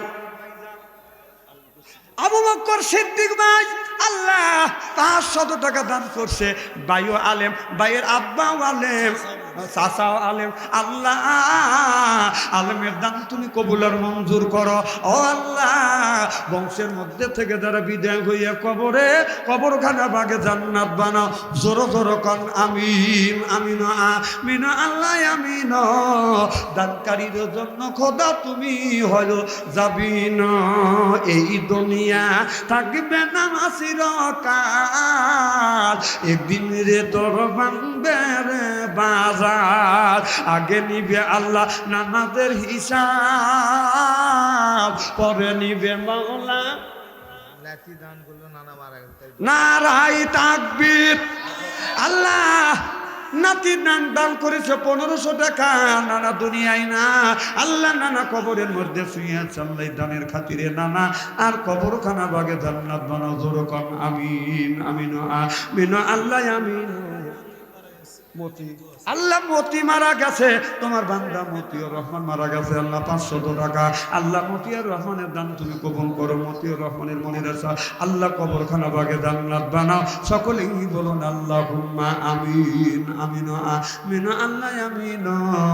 দানকারীর জন্য খোদা তুমি হয় যাবিন, দানকারীর মা বাপকে আমার আল্লাহ কাদের গনি বেহেশতে দিবে মাওলা কোরআনে তাই শুনে। আল্লাহ তোমার এক বান্দা 200-300 টাকা দান করছে ইউনুস খান, আল্লাহ ইউনুসের দানটা তুমি কবুল করো, আল্লাহ মনের আশা পুরো করে জীবনের গুনাহ মাফ করো, সকলেই বলুন আল্লাহুম্মা আমিন, লা ইলাহা ইল্লাল্লাহ। কি নাম? নারে তাকবীর।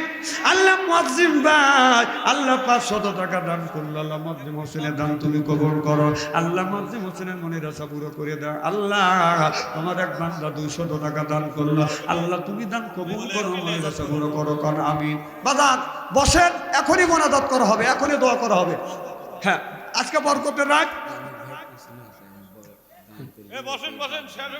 আচ্ছা এখন মোনাজাত করবো, মোনাজাতের আগে আল্লাহ দান কবুল করে। আচ্ছা মানিক ভাই নাই? মানিক ভাই কই?